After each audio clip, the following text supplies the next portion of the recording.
Good evening and welcome to Foxborough's Conservation Commission meeting, February 24th, 2025, in the Gala Meeting Room.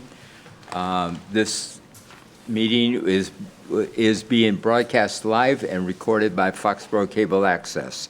With that, I'll open the meeting. Do we have any public comments? Come on up. Hello, how are you guys doing tonight? Very well. Good. I am Kristen Pellerin. I'm the Recreation Director for the town of Foxborough. It's nice to meet you all. So we are here during public comments to talk about our Paddles Up program that we will be running, hopefully, at one of your properties off of Kersey Point. So this is our eco-friendly. What we've passed out is just a version of the kayak rack we plan to place on that point. Oops, my apologies. The way the program is going to be run, it'll be like a 6-month permit program that allows residents to be able to purchase a permit for their kayak or paddleboard or whatever, watercraft that they want to put on the rack, and they'll be able to use that for the season to have easier access to the pond. And we have already scoped out. I went with Nadia and Bob to find a nice location that is does not obstruct any views, that looks really stable for, and the great thing about this is that it doesn't need any foundation for installation, so it's a temporary structure. It can be removed at any time, but we're very excited to work on this project and have this collaboration with Conservation. And do you have anything to add? I don't think so. Maybe just for anybody watching at home, if they haven't been following it, you guys will remember this was a project that some citizens brought to you last year. And you kind of said, well, why don't you go talk to Recreation about it? So we took the information from you guys, we ran with it. Rich has been working with us too as our liaison. And have been going back and forth all along, but it's nice that Kristen finally got it finished. We're starting small with just the one rack, which will hold 8 kayaks or personal watercraft or whatever. So we're keeping it very small, just to make sure it's easy to monitor, no issues, that kind of thing. And then if it's as big a success as we think it is, we might come back to you guys and see if we can add another or something based on, what we get for demand and that kind of thing. So, yeah. I don't think there's anything else. No, we're excited to start it this year, so. And we appreciate this opportunity to bring it before you guys to talk about it at your meeting, so Yeah. thank you. One of the Well, things. thank you for the info. As you know, we cannot discuss it. Right. But, we can, if you want more information or more input from us, put it on the agenda, and we can do some more talking about it. But for now, thank you very much for your hard work. You're welcome. Thank you. Thank you. Thank you. I'm gonna, Bob, I'm gonna leave one of these on the table in case anybody else wants to see. Fine. Eisenhower is until 7:20. Sorry? I see Eisenhower 7:20. We don't have any. Oh, sorry, that was a error on my part. You can, Okay. it's 7:05, the advertised time, so that's just a mistake on the agenda. We can just acknowledge it as a mistake on the agenda because the published hearing is 7:05. Oh. Tanya has the folder to read it. Okay. Bottom of these stands.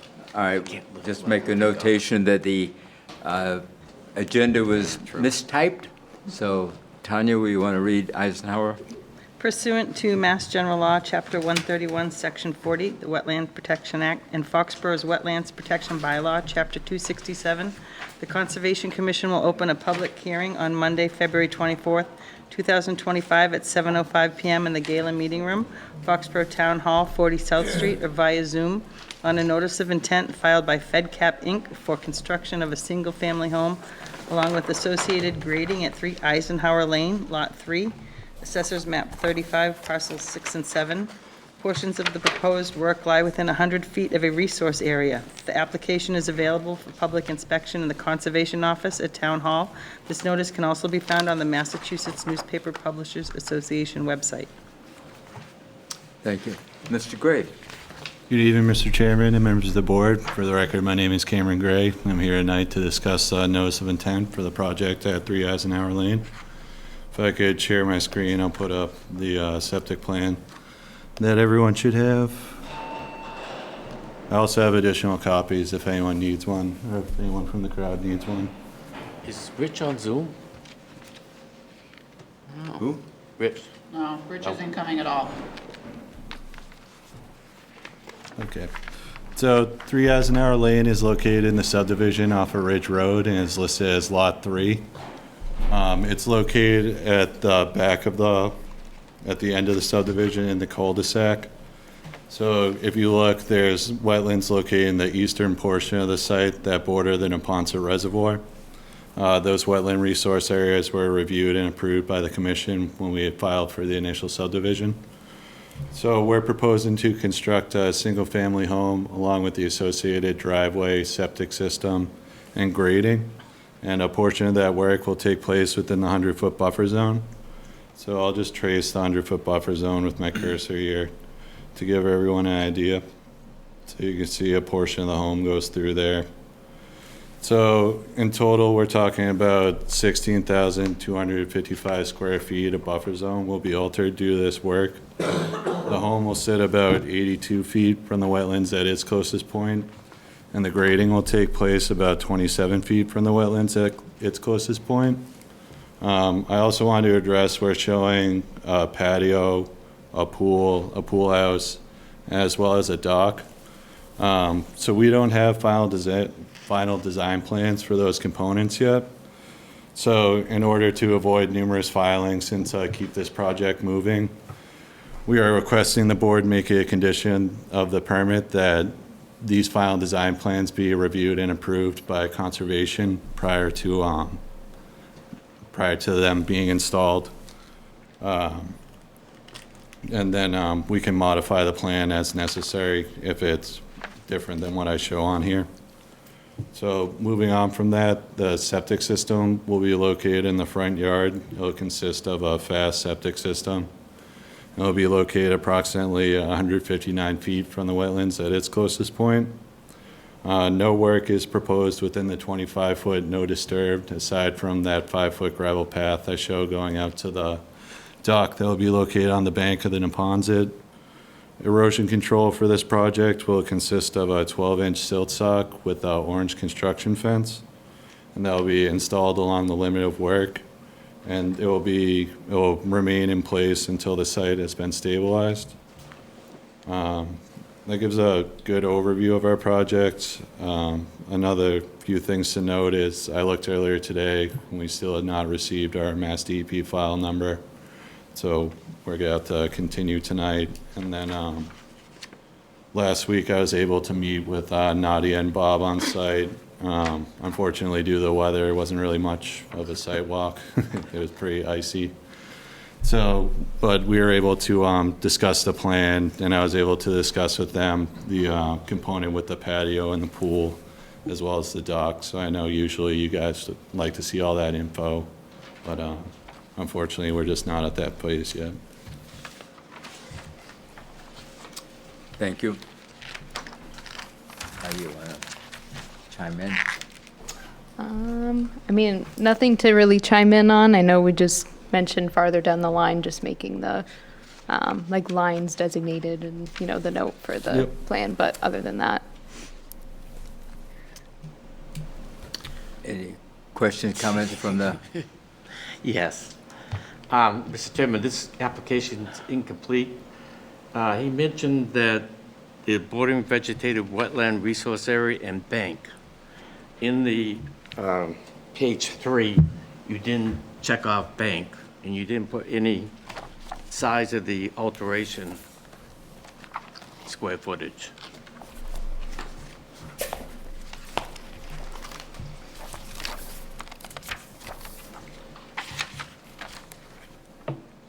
Because in the first paragraph of his introduction, it mentions the two resource areas that they're going to be impacting.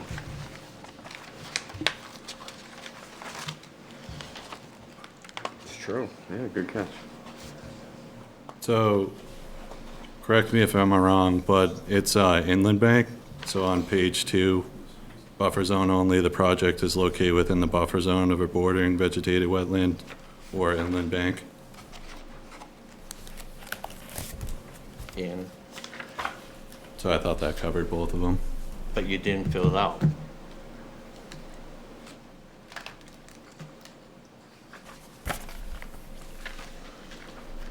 Because you're going to do, this application is covering the stone path and putting the floating dock in, so which means you're going to be altering the bank. Yeah.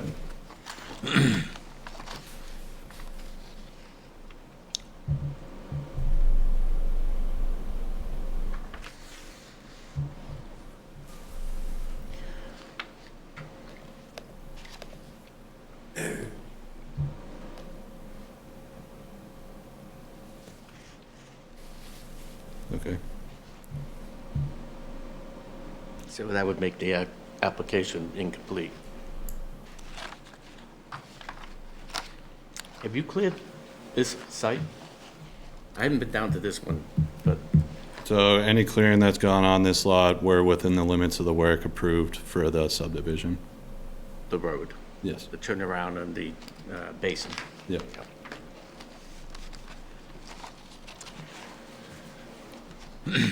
I think he can rectify what he needs to do for his application. What's the rush where you won't have details on the patio, pool, and deck right away? So the future homeowners here are located out of state. Okay. So they want to get going on the house, but, so they're not sure if the pool and the dock is actually even ever gonna go in, but I figured in order to avoid numerous filings for the same project, it'd be easier to just do one filing, so that way you could just modify the plan as necessary. Yeah, it's understood. The pool's gonna be in-ground, right? Yep. What's the patio surface gonna be, do you know? Is that in there?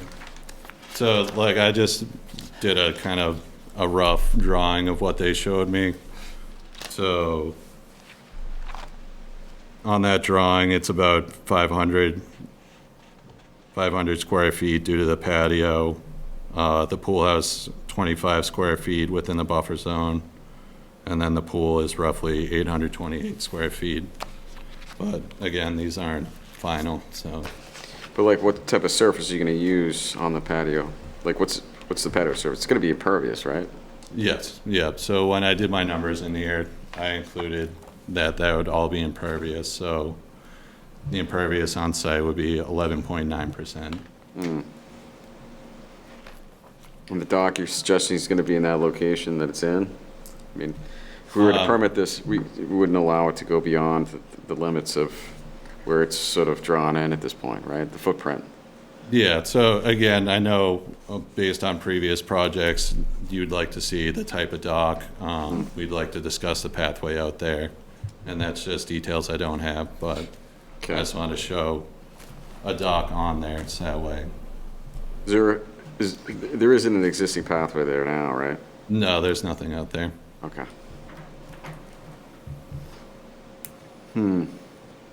Have we done that in the past? I don't like to do that. I mean, I like to see details. Yeah. Understood. I get why you want to move this project along. They're out of state. Yeah, because you did it on the lot next to it, and we did a site walk out there to walk the path. Yes. So to avoid taking down, as much vegetation as possible. Yeah. So we, Yeah.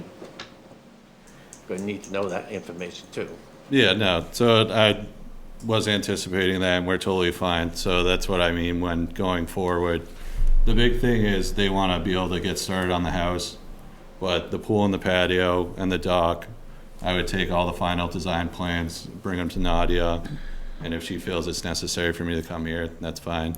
And I can revise the plan accordingly. We can go on site walks. I'm not going to put anything in here without going through you guys first.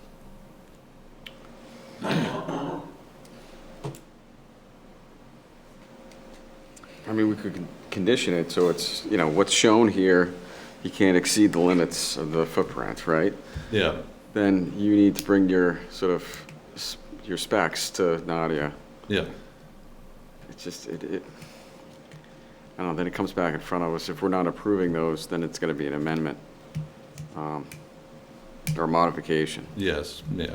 Try to keep it as minor as possible. Yeah. We can just continue to move the project forward.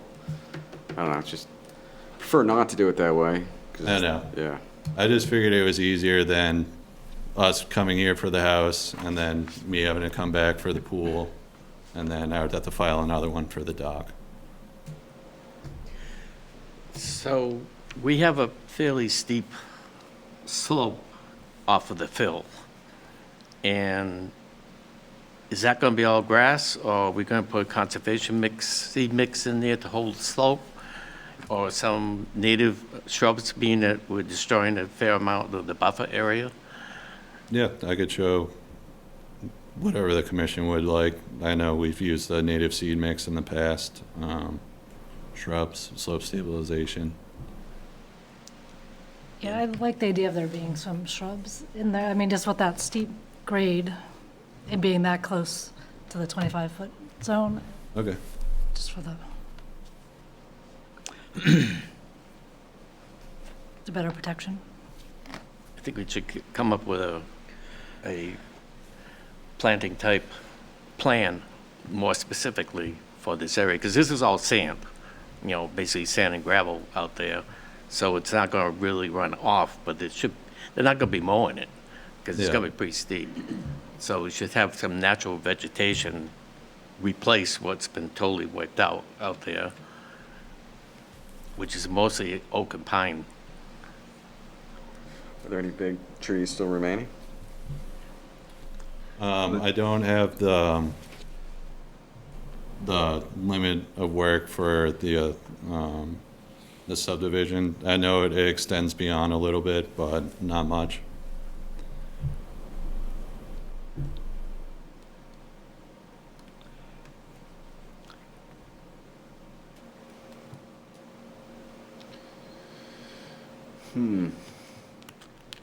What do you think, Jim? Well, I mean, we don't have a DEP number at this point Yeah. anyways. We don't. Yeah, it has to get pushed anyway. You're gonna wanna add to your application the impacts to bank, planting plan, as suggested by the Yep. commissioner. Anything else? Probably more details of where the path is going to go to see if they're going to be taking out trees or anything like that in the no-touch zone. I mean, they're not supposed to touch it. We worked on their last lot, and we did a pretty good job. We didn't have to take out the big pine tree. And we left the 2 dead trees, Yeah. which are, you know, for wildlife purposes, so. Well, he did state that before the pool or the dock, he's going to come back with some revised plans, which will give us an opportunity to visit. So we can walk that path at a later date when he comes in with the plans, revised plans. So, I think Jim was making a point that, you know, we're looking at something that we're going to, if we approve this plan, it's going to be modified at least once for the planting. very It's going to be definitely. modified again for the, you know, proposed path. We have more details, like you did on number 1. right. Had the more details of where each different tree was located and stuff like that. So that means he's coming back and back. Yeah, he's definitely coming back. If a dock is going in, he's coming back. There's no two ways about it. And we made that very clear on our site visit, so. And as he mentioned, before any of that gets put in or even planned, we will go out and do a site walk with him. So, Now, Jim, can we amend it if he keeps coming back? Yeah, if we deem it to be minor, that's fine. If it's more than what he's proposed here, we don't want to start over. Because if, you know, if it's more than a minor, then we're going to require a new notice of intent. Okay. But it would be I would think it would be a new notice of intent just for those those activities, not the house. Yeah. But I haven't looked into it enough. I mean, is it, because you're asking for one order? Yeah, so I guess my thought was it's just gotta be a modification for each time we come back. Yeah, but if you get too far off of what you're originally approved, Yeah, it gets problematic. And then we have to start over. yeah, You know, I don't know, maybe this is something you want to talk with your client about.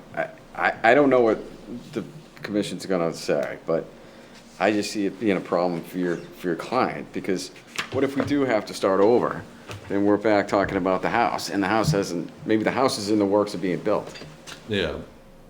Maybe it's just as simple as just doing 2 notices. I don't know. I mean, that seems too much, but. Yeah, for I just mean, these- I'll do whatever the commission feels necessary, but I was just trying to, No, I get it. I see why your client wants to do it, and I think it makes sense. It's just, I'm just worrying that if we get too far along, if your client really wants to do something beyond what they're proposing here. yeah. I mean, can they lock into the locations at least? So, I mean, they might not even build it out there. They're Right. at that point. So I guess the way I look at it is, it's within the limits of the backyard, so that buffer zone's getting disturbed no matter what. Right. I know it's increased impervious, but they're gonna be doing work there regardless. Right. Are you going to put something around outside of the patio to absorb some of that impervious rainwater runoff and snow runoff? I mean, I don't show anything, and like you said earlier, it's very nice soils out there, so I don't think we'll have a problem with infiltration. It's just gonna have like a back lawn, I assume, right? Yeah, With some shrubs that you can yeah, along the slope. suggest, yeah. That slope looks like it'll be too steep to mow anyways. Just let it Understood. grow in. Yep. I mean, yeah, I guess my concern by doing it in one order is like, it's maybe just too restrictive, both for your client and for us. Like, if we approve it like this, then we have to work kind of within the, But, right, you can't go too far from it. Maybe, is there a way to provide a little bit more detail as to those additional things that you're proposing here, not, you know, outside the house? The idea of where you want to put the house, and, I mean, the patio, pool. I mean, I get it, if you're just gonna put pavers down, right? Is that Yeah. essentially what, Yeah, so ground in, ground That- pool? the house is where they want it, and so the house is not gonna change. Anything with the house is set in stone. And I mean, the patio, that's generally the area, because they'll have access coming out of the back of the home. But I tried to, I mean, I get it, it's, you know, it's 100-foot buffers going right through it. You're pretty far out. yeah, You're doing pavers, I mean, if you come back to us and want to expand it or change the location of it, sort of in that general area, I don't see an issue, okay, at least for me. And then the same with the pool, if you're not going too closer to the resource area, I think that's fine.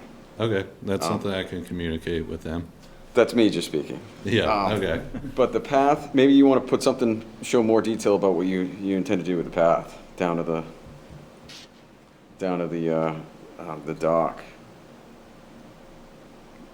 I mean, is that going to be just staircase, or is it just going to be a so I just show a 5-foot gravel path. gravel path? Okay. I know on the previous project, Nadia has to a little area if they were ever to pull the dock, or if they ever need to do maintenance. Okay. So I could show that, but again, I'd rather go out there and walk it with the commission and hammer down an actual route. And, but I mean, this is just this is what I did on the previous lot next door, is I just kind of showed a rough way for the path out there, but ultimately we want to go least resistance without taking down the vegetation of any big Right. trees. And the way conditions are now, we're not gonna walk that for a while. Oh, was it pretty bad? It was Is it very slick? bad when Very we were out icy. there. Yeah, it was, yeah. Everything. Sheet of ice, that the way. whole- Well, it's 50. After today, it Tomorrow. was softened up, that's for sure. Yeah, That's probably your less steep area too. Yeah. Yeah. That's probably your best spot to put it, if you can do a path. Plus, behind the garage area, that's fairly steep. It doesn't look like they're gonna be mowing that, too. No.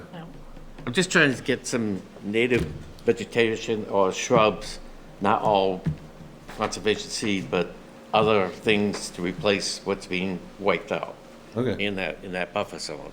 And it's part of, stewardship.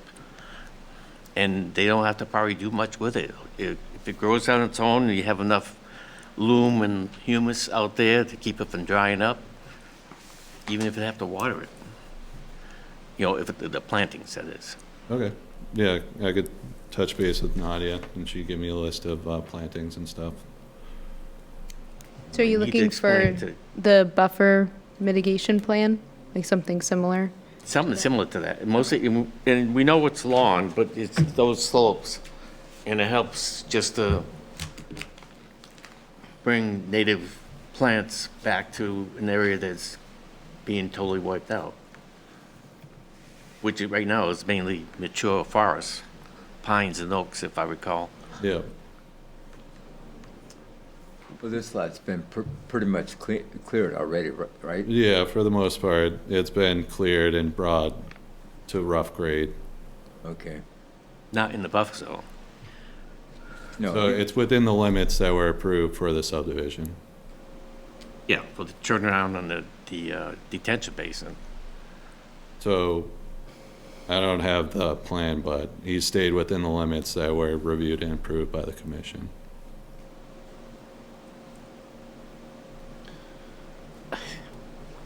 So if you want to come back with a little bit more detail, the planting plan, detail with respect to maybe the path, what you just maybe put in that you're going to use pavers as opposed to, some other surface that may be, less objectionable. I can work with Nadia to try to come up with an order that would leave it open for us to condition and anything beyond. Well, we can condition the whole project, but just when you come back, if your client then wants to move forward with these other things other than the house, Yeah. more detail as to, I really want to nail your client down as to the location Okay. of where these things are going in. I mean, I give you some leeway here, provided it's not closer to the pond. And I can work with her in trying to do that by Okay. way of the order. Where you come back and we have to sort of, not reopen it, but just review, Yeah. make sure it's just a minor modification and and then amend. And probably just essentially referring to the new plan or the Okay. details as to what you have for these additional things. Okay. And it's good for 3 years, right? Yeah, So they'd have to do that good for for 3 3 years or years, yeah. file an extension if it was going to be. So if they approved. choose not to do the work within 3 years, they build a house, they don't do anything, then they just come back again. Yeah, then we would just file Yeah, a new notice right. for all that work. Okay, understood. so you're going to update the NOI. Okay, yeah, so I got update the NOI with the bank alterations. So would you guys like me to update the plan then with the additional plantings? Yes. I can do the note that Nadia was talking about, that the pool and the dock and the path are to be determined. But Jim will work with her on that, the wording there. Okay, so they'll just be worded into the conditions, or, I mean, I can put that note on the plan like we talked about. Yeah, and if there's anything in addition that we want to make a note on the plan, we can, agree to issue the order based on, that you're going to add these things. Okay, We can talk and figure out if there's anything in addition to add to the plan by the next meeting date. okay. Because you're going to just want to continue it to the next, right? Or, Yeah, so we have to go to the next meeting, because unfortunately, we didn't get the DEP numbers. yeah, I didn't think you'd have to go out more than 2 weeks. Yeah, Yeah. yeah, it should be a quick turnaround All right. time. And when you put the buffer mitigation plan, if we want to call that, okay, in more detail so that we can see it, instead of the small print, also run it by your clients so that they understand that this is a part of the obligation that they're responsible for with a contractor who, a lot of times these get done after everything else is done. Yeah. And running out of money is not a good thing for us, Okay. like in either way. Yep, I understand. Any other comments? Peter? Anya? Okay. I'll make a motion to continue March 10. to March 10th, 3 Eisenhower Lane. No DEP number at this time. Do I have a second Second? discussion? But before we vote, any comments from the audience? Okay. Okay. All in favor? Aye. Aye. Opposed? All right. See you then, Mr. Gray.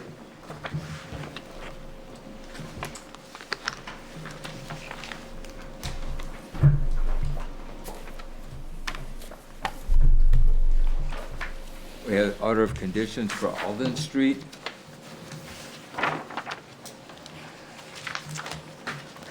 Come on up.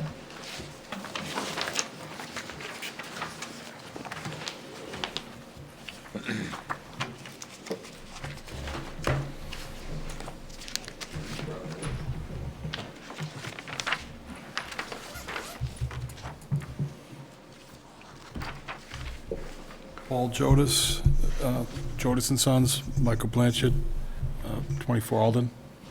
Okay. Just following up on the final orders and conditions. You want to start us off, Nadia, on that? Sure. Yeah. I mean, did anyone have any additional comments based off of the conditions that I sent over? No, you and I had discussed it, the wording on the Yep. Pretty thorough. planting. Yep. Quite detailed. But did that work out all right for you? As Yeah, that was more than acceptable. okay. No comment. I didn't get an attachment A, the special conditions on the cop they got. So I don't know what else other than the standard ones. This, Page 9. you didn't get page 9.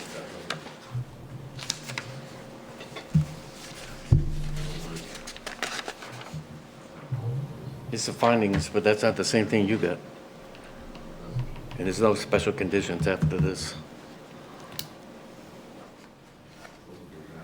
It says C attachment A. Yeah. What is he talking about? Dave came and picked that up this afternoon, so you didn't print that part. Oh. Give to him. But he could read it online if he opens his email. I did send it to the whole commission. I did not read the whole thing because we discussed it, so. Yeah. It looked fine to me. I thought it looked pretty thorough, yeah. Okay. Yeah. Right here.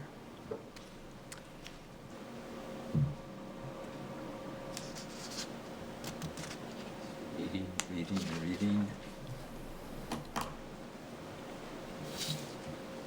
The only thing that I would recommend, Bob, is adding the, putting signage up where the 25-foot buffer zone starts. That it's a no-cut zone, no, you cannot go in and disturb anything, like we have done in past projects. And that'd be one of the conditions and the special conditions that carries over to the certificate. Basically, we don't have a specific sign with the word. It basically says that beyond this point, you do not disturb, you do not cut. It's the buffer zone, no cut. I've actually had signs like that made up in the past for other towns. Okay. And I could do that. Yep. That's one of the items in the special conditions I would recommend that we add. How many would you like to have? It's a small area, it's 2? Can I see one of the plans? You got the plans, the revised ones? Oh, you do. I think that's our last one. Well, he's going to have a fence over most of it. No, this is different. Is it the first one? That's the first one. That is a good point. I would say 2 is would be more than adequate. Okay, because you did make a good point. There is a fence there Yes. that's, For most of the yard, there's just the open area to the, facing the house to the right. so I could put the Couple two of signs in there. in that location where they're, is that when you're facing the backyard off to the left side? Was that off to the right side? All right, if you're on the street facing the house. Yep. The right-hand side. Right-hand side, okay. I could put two signs up there Okay, on the metal posts. The signs are about like this, Yep. like this. Yep. And it said wetlands do not enter, or something like that. okay, I have those. okay, good. That would work out very well. Okay. I don't think We don't need to add it to the we long want list. to add them to the conditions so that they stay in for the next homeowner as well. Yes. 20 years or 30 years down the line. With that addition, any other comments? Yeah. Item 6 on page 5. The final order of conditions and the order will expire on blank. It's not filled in. Is it filled in on the? No, this is a draft. That gets filled in once it gets approved. Okay, 3 years. That's 3 years, 3 years from the date it's filed with DEP. okay. But is she going to usually fill that in? Yep. Fill that in. Okay. Just ask, fill it in, either one. Just ask. One thing I would add, though, number 12, page 6. Upon completion of the work described herein, the applicant shall submit a request for a certificate of compliance, WPA Form 8A, to the Conservation Commission. I would add, after the WPA Form 8A, with an as-built plan stamped. That's in the directions to file for a certificate of compliance to include an as-built on WBA form Form requires 8A. But it doesn't say that here. I think we should change that condition on all the orders, standard. Isn't that something we have to do anyways? Certificate of compliance, Yeah. Yeah. That's like an That's automatic. in standard in the certificate of compliance is you have to submit an as-built. The request requires it, yeah. Yeah. It's in the language of the certificate of compliance. But it's not in the language of the order prior to any certificate being issued. I've seen it both ways. Either way. It's You wanna do it. redundant to do it twice, so. But you're not doing it twice. You're letting the applicant know that this is a requirement before, or their applicant, or the engineer, or whoever attorney files for a certificate, which I think, And when they get the certificate, when they fill that out, it shows, tells them they need the plans. We can't get the certificate of compliance unless we submit a plan of an as-built. So we could never be in compliance without that plan. Exactly. So, I'm just saying beforehand, and 2 years later, you're not going to go for the certificate, but beforehand, the applicant or whoever has this in front of them, or their contractor or engineer or attorney. I understand your point. I just think that should be a standard. That might be a Mass Fine. DEP question, because this is their form. I'm not saying the form. That These are their conditions. These are the state conditions. They give us these conditions. We Right. don't make these conditions. We So don't? this is the wording that the state gives us. Yeah. I don't know if we're allowed to change it. Okay. anything else? Make a motion to, somebody want to make a motion to sign the order of conditions? That's not mine. I'll make a motion to sign the order of conditions That's for the old- 24 Alden Street, DEP number 157653. Second? Discussion? All in favor? Aye. Opposed? None. All right. Thank you. Thank you. Thank you. Sometimes you win and sometimes you don't. I've seen it both ways, so. Yeah, you just kind of. But when I do see it, I see it in the local or the special. Those are standard, as Diane said. They come from DEP. There's an Mr. overlap. Lewis? And probably should add it to the specials. There you go, man. How are you tonight? Very good. How you been? Very well, thank you. I don't know. I think I've met most of the people here. I'm Richard Lewis. I'm on the board of directors for the NRRC for the Neponset Reservoir. NRRC stands for nothing. Just let everybody know. Horace Jones is also on the committee. Excuse me, I'm getting a little cold. Horace Jones is also on the board of directors with me. And Rich Galemi has been the liaison for, I've lost track of how many years, quite a few years. David is the current liaison. We get your email. We can add you to the Zoom meetings. We do Zoom meetings once a month for discussion of anything that's coming up. What's coming up right now is we're getting ready for the spring weed treatment for the reservoir. And so I wanted to, I forwarded the plan in for the committee. Has that been distributed? Did you get it, Nadia? The plans from him? I didn't get it. You didn't get it? Okay. I sent it to Nadia's email. I don't think I received it. No, okay.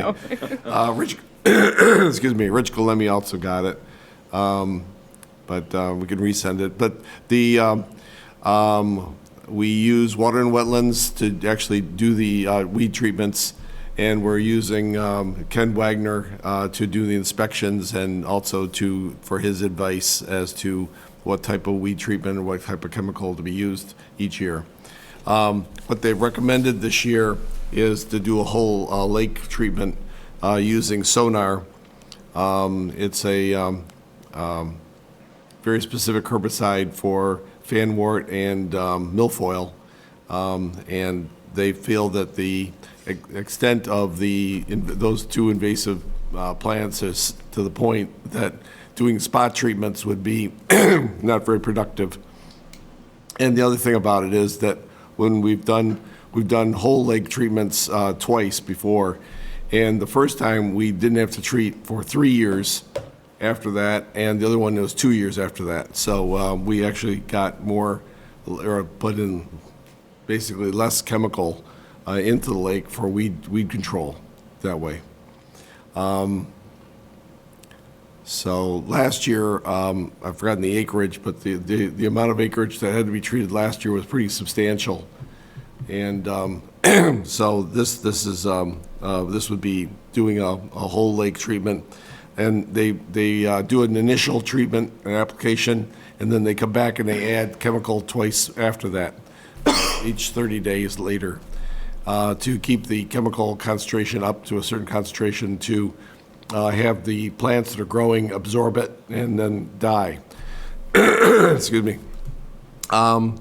So that's the plan.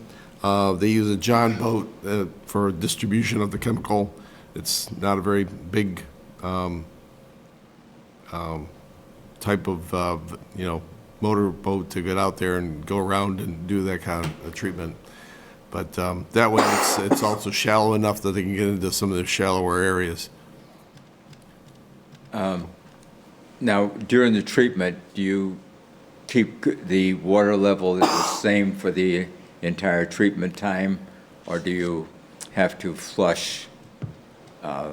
They would prefer that we would drop it right before the treatment, Okay. then put the boards back in, and that would allow the maximum amount of water to stay in the reservoir and not be leaving it, because they don't want to lose chemical Okay, going downstream. all right. So there's no point in, we're not trying to treat anything downstream. So- Do crack pond, okay. No, I know it could use it, but no, that's not what we're trying to do. Okay. So you work with Chris Gallagher for the boards, the level. All right. Yep. So right now, one board is out for the winter, and the water level still has not recovered totally from where it was last spring. So it's still down. There's between all the ice and water and so forth, it's come back up quite a bit, but it's not back to full capacity yet. Okay. So, but who knows what we're going to get between now and this will probably be a couple months away from now. Sure. So we would do the notices in the paper and then also posting notices around the reservoir. This is, the sonar is the one chemical that you can actually have in drinking water. It doesn't really hurt anybody. So it's pretty benign from that standpoint. And the concentrations that we're applying it are way below the drinking water standards for it. And have you made any progress on your risings in the reservoir? Oh, yes, yes. An update on that. We had several islands that appeared last summer, late last summer, and this is getting to be a routine, it seems like, for the hotter years, where all of a sudden where the bottom of the sediments are typically like 4 feet below the surface, and all of a sudden they're at the surface. So we have these islands that pop up. And even between the islands that pop up, it gets very shallow. And I call them floating islands. They're not really floating, they're not moving, they're stagnant where they are, but they rise and fall. And they rise and fall depending on how much methane is being generated in the peat down at the bottom of the reservoir. And on hot summers, we get a lot more heat, we get more methane generated, and the things start popping up.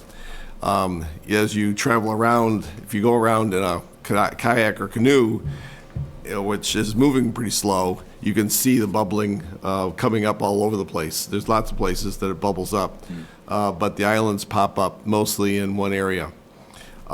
Ken Wagner has recommended trying, first he recommended a dredging program for about a 4-acre area that would be right in the heart of where those islands pop up. And then he's kind of backed off that, and he said that we could probably try putting in slotted pipes into the sediments, and just so they'd stick up just a little bit above the top of the sediments. And that would give because he says what he found when he went out and took core samples he took 2-foot cores in that 4-acre area to be compliant with what the state requires for the permitting process for the dredging. And what he found was that there was about a 2-inch layer of muck on top of the peat. And as soon as he went through that muck and got into the peat to take the core, and he pulled out a 2-foot core, he said the amount of gas that was escaping was incredible. So he said, Sell it. Sell it. Sell it, yeah. I don't know how much we could get out of that, but there is a lot of methane out there. But anyhow, the one alternative solution, because these things they're spread out all over the place. Yeah. And his reference is whack-a-mole, that, if we got rid of one, the next year we may have to go after another, depending on because there's areas out there from, this is probably back in the 90s. We went out with electrical rods and pounded the electrical rods flat at the tip and then pushed them down. Mm-hmm. And then as we did a 10-foot section, we'd add another 10-foot section. And there's some areas you hit gravel right away, but there's also areas that you could push down 30 feet before you'd hit anything that stop it. So we don't know what was stopping it. We're assuming it was gravel because that's what it felt like, but sand and gravel. But there are areas out there that have substantial thicknesses of peat because it was at one time a cedar bog. Yeah. Bogs are better than swamps.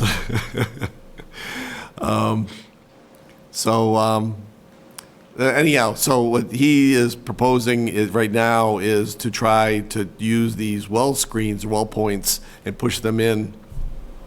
And we found stainless steel points that we can get at Home Depot, so it's not real exotic. And way of trying to get these things, and they're going to be 3 or 4 feet long, pushed down in just above the top of the sediments. So be out of the range of any kind of props or propellers, any boat motors. And then see if they will allow the gases to escape fast enough to keep the islands from showing up or popping up or the sediments rising, really. And that's why we opted for that, is that we could do several of those in one area, several of those in another, and basically address wherever we saw the bottom sediments rising. And we weren't quite sure. There's no fixed location for these things. They tend to come up in the same area. It's sort of when between, so I don't have any maps here, but the roadways between Ridge Road and Shoreline Drive, I guess would be the area where the Shoreline Drive kind of comes out and makes a bend, and where Ridge Road sort of, I don't know if you know the lake that well, but there's a little island that's got a little cottage on it. It's called Snake Island. Yep. And between those two is where usually, that kind of, if you wanted to triangulate it between those two and Blueberry Island, that would sort of triangulate where the location is that tends to appear. The birds like them. The birds like the islands. They're up there and out there in large numbers and stuff, but it's just it's more of a safety hazard if we don't get rid of them some way or the other. Sure. So if we can degas it and that will work, that'll be fine. If not, we'll probably be applying for a permit to try to dredge, what I call maintenance dredging, just a small plot area and try to hit where the bulk of the islands are. Okay. So, we also, in way of other activities, we did submit, again, through Rich Galemi, the report that we got from the GES, this consultant that we use. They went out and did the stormwater sampling around the reservoir and then also the outfall of the reservoir, looking at nutrient levels and metals. And then we also, at Gungeon Brook, we also took samples for chlorinated solvents. And we had readings on that one that were slightly above drinking water standard, or drinking water allowances for discharge to a storm water area. As you're aware, the Foxboro, well, it's not only Foxboro company, Schneider Electric is doing demolition along Neponset Street, taking down the buildings there. And we were concerned that there could be chemicals that they used in their processes in the past that were getting flushed out with some of that material into the Gungeon Brook. Since Gungeon Brook actually is culvertized and goes underneath the building there. And a little more history, that we got a grant, again, back in the late 90s, early 2000, to do a survey where a camera survey was used to go up into the underground piping to see, and there was water lines coming in from various parts of the plant that they couldn't identify where it was coming in from. So it's not unusual to have an old building like that where, things are added, things are disconnected and so forth. But anyhow, so we thought we'd sample that. We had trichloroethylene, dichloroethylene, and zinc were the three constituents that came in above standard. And we then notified the state DEP, and that was back in December. I think the letter went out in early January, and we have not heard back since then. So I've heard that you may have had some discussions with them. Mm-hmm. Okay. So maybe you could update us. I don't know. We haven't heard anything from them, which I was a little surprised. Yeah, so according to what I've talked with Mass DP about, they're only a part of Schneider Electric in terms of like the asbestos for the building. They aren't in charge of the building with wetlands. So it also doesn't necessarily fall under commission either, based off of hazardous waste and also what the conservation is able to budgetly be able to do for Neponset. Well, our concern was that their permit said that they were, I guess, over 100 feet from a stream. I didn't know if the culvertized Gungeon Brook going up underneath their building, it's definitely less than 100 feet from where they're doing the demolition work. So I didn't know if they were obligated to get in touch with you guys or not. Rich Kalemi thought that they should, but I don't know. It's we're not concerned about the asbestos. We're concerned about the chemical additions. We've had other instances where they've had long-term discharges of chlorinated solvents and heavy metals coming into the reservoir. So that's why we were concerned about that, and that's why we test around for the various storm drains. So there was a release reported to Mass DEP for those exceedances? Yes. Was there a notice of responsibility issued? You don't know yet. We are responsible because we are the ones that found it. But we said that who we think is responsible, and we sent it to Schneider Electric also. We sent it to them, notifying them that we felt that they were the responsible party. And we've not heard back from anybody. Okay. So. Interesting, yeah. It's also, It's just interesting, we haven't heard anything. Yeah, I'm surprised. there's also water that flows underneath the stream that sets the road that sets the railroad tracks. What's that?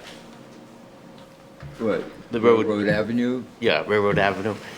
And some of the water from the west side has to go underneath the road, and then it goes along a ditch, and then it gets culvertized, and the water flows that way. And Yeah. it goes underneath Schneider.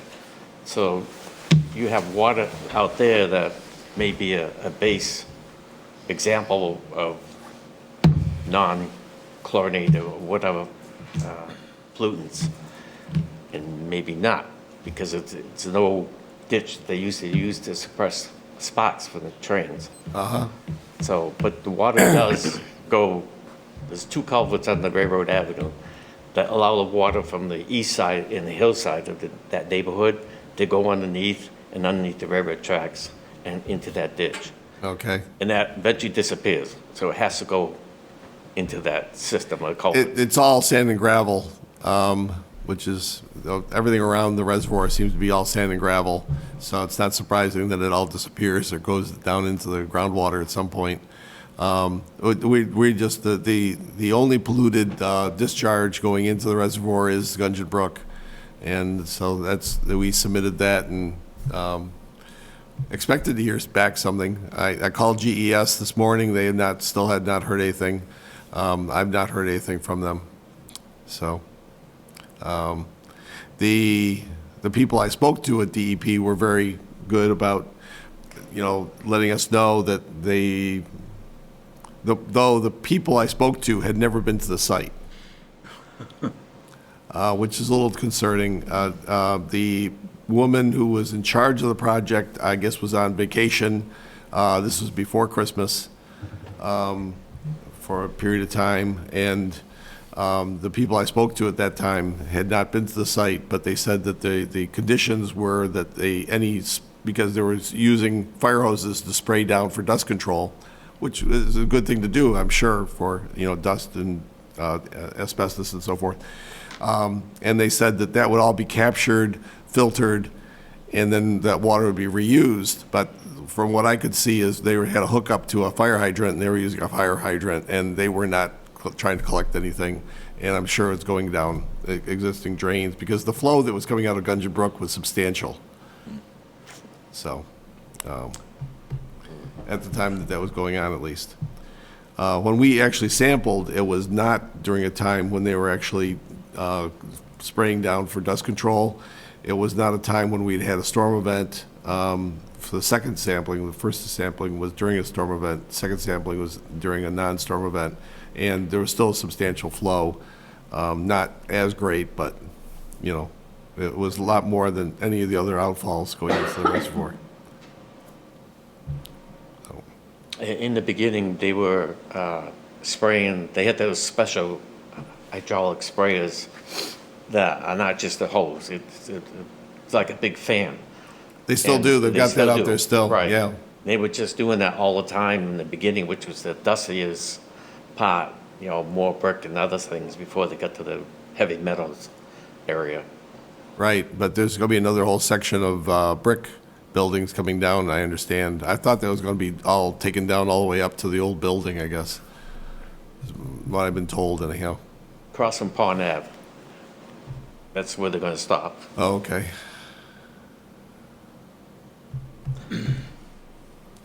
So, that's, I was coming in about the weed control primarily, though. But, Neponset Reservoir, yeah, Yeah. yeah. A lot of So- ice fishermen out there. And we didn't make that parking lot on the, on Edwards Road big enough. We've got like 10 spots there. I went by there the other day, and there was still another 6 cars parked on the street. Oh, wow. Yeah, so, I'm glad it's being used and. oh, it's being used. Yeah, good. Were you here earlier where Recreation was talking about the kayaks? Yeah, Because- yeah, I had not heard that anybody was proceeding with that. Where are they putting that? On Kersey Point, Oh, on Kersey Point, okay, yeah. good. There wasn't enough room there at Edwards Road to get the stand in, so.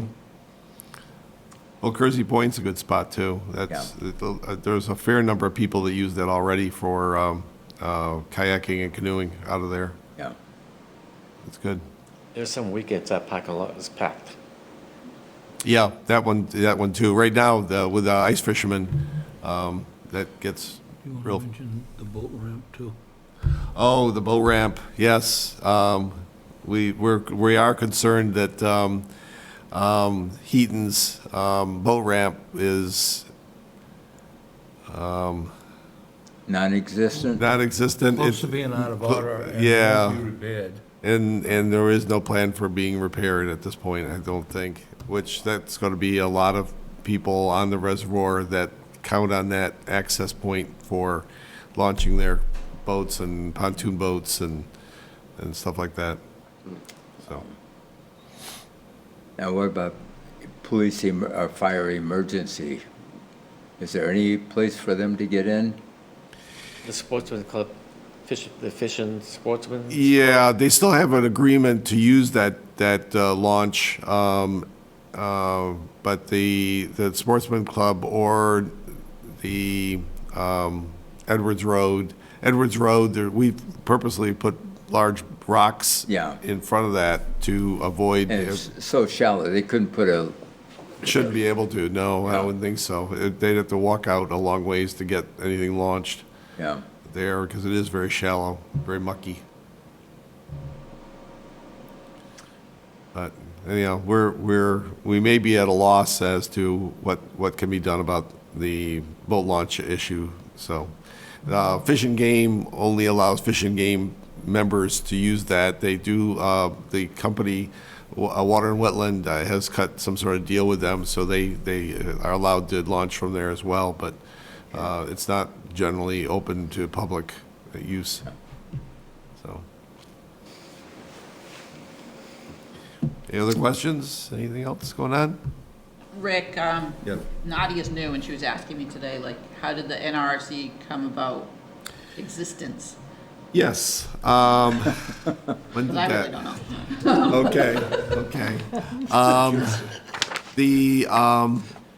At the time, let's see, Foxborough Company started an investigation into discharges that had taken place under a discharge permit that went into the reservoir through Gungeon Brook. It was literally tons of phosphorus because they had a washing basins and so forth inside the plant, and there was also chlorinated solvents. So that was a permitted discharge that occurred. Stuff was discharged there, and in the late 70s, early 80s, because the phosphorus is a limiting nutrient for most plant growth, plants were going wild. And we had large algal blooms, we had all kinds of plant growth going on there into the 80s, through the 80s, I guess. They stopped the discharges, or they rerouted the discharge to the sewer system, which now takes it, or it took it for, since late 90s, I guess, or mid 90s, over to Mansfield for treatment. Basically, what we found through their investigations was that there was two issues. There was a phosphorus issue, and there's heavy metals that were in the reservoir in the bottom sediments. They wanted to bifurcate those two issues, and they did a cash settlement with the town of Foxborough for $2.5 million to pay for phosphorus control, plant control, education. We do newsletters, and there was a group called the Neponset Reservoir Restoration Committee that the town had started, and I think I got that right. Yeah. And that's where they got the NRRC, but NRRC no longer stands for anything. It's just an acronym.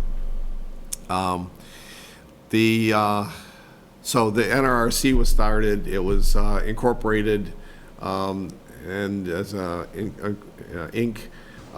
We file paperwork with the state of Massachusetts. We file our taxes and so forth for anything that we do financially during the course of the year.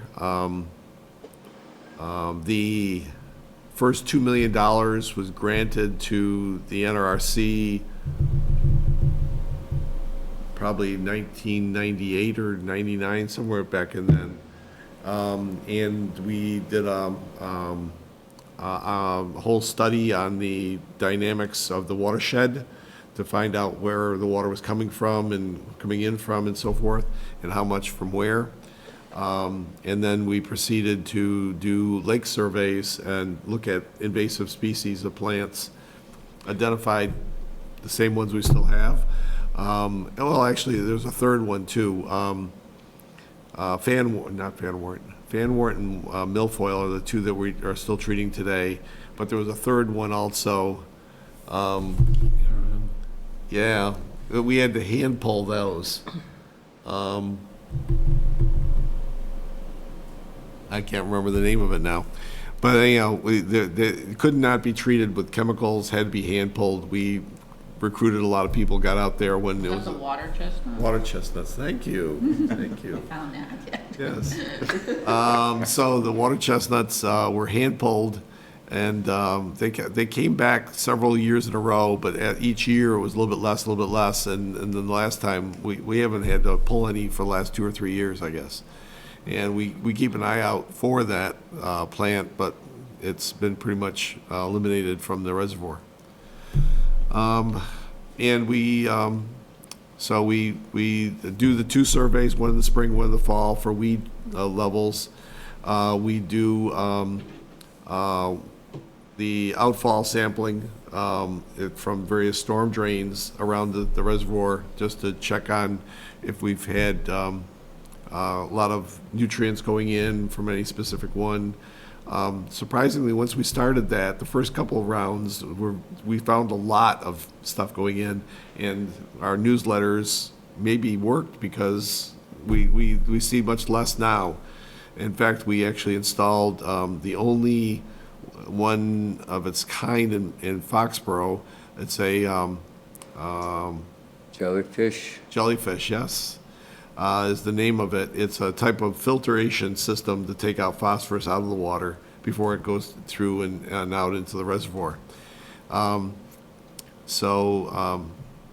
That one we've kind of coordinated between Concom and the Highway Department, because they've taken over the maintenance of that, or dealing with that. It's in the roadway. And there's like 4 or 5 manholes that are in the roadway on Edwards Road, near the area where we have the Ramp.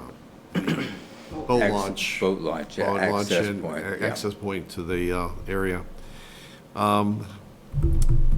So that's kind of the history. We're still using that money. That money's invested, and so we use the interest from the investments, and we haven't had to dig into the principal too much. But we've spent over $1 million on the reservoir and the weed treatments and studies. So I don't have a precise number, but it's up over $1 million, and we still have basically the initial grant money in there. So it's working. It's good. Any other questions, comments? Thank you very much for the update. Okay.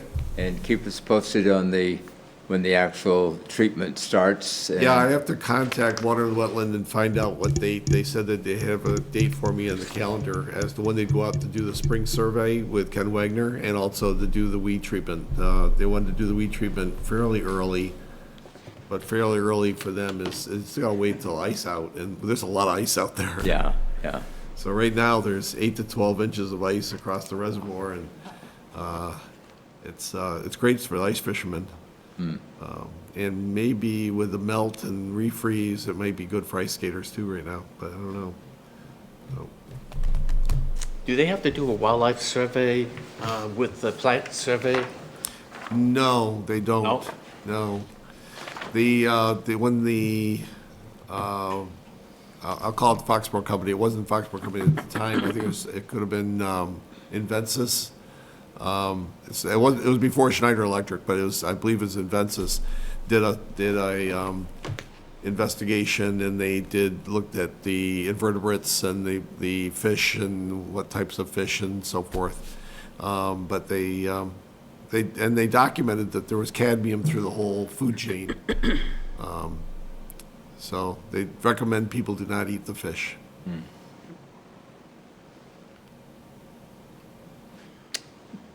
Okay. Anything else? Thank you again very much. Okay, very good. Thanks. Thanks.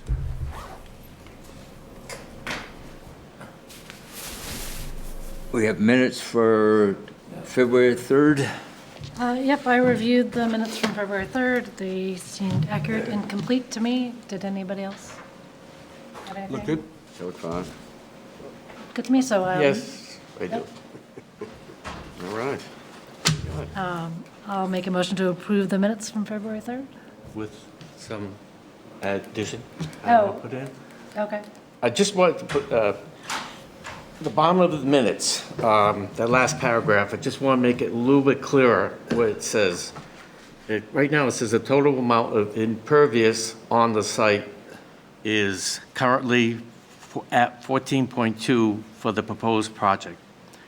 I think we should just improve that portion of the sentence by saying the total amount of existing and proposed impervious areas on the site is currently at 4,557 square feet, equaling 14.42% Dave, of the you proposed cannot project. change what was said at the meeting. This is what they stated at the meeting. You can't add words to people's mouth. It's just clarifying. No, that's not what the minutes are for. This is what they stated at the meeting, so that's Really? what's reported in the minutes. Well, the 14.42 doesn't have a percentage after it. That's on the plan. I can add the word percent.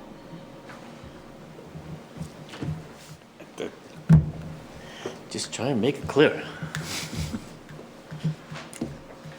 Is it just that one change? Do you have Yeah, anything it seems like. else? I make a motion to approve the minutes with the addition of the percentage. Second. Okay. Did you second it, Tim? I did. Discussion, all in favor? Aye. Opposed? None. Thank you. Anything else? There another motion? Make a motion to adjourn? Second. Discussion, all in favor? Aye. Opposed? None. Thank you.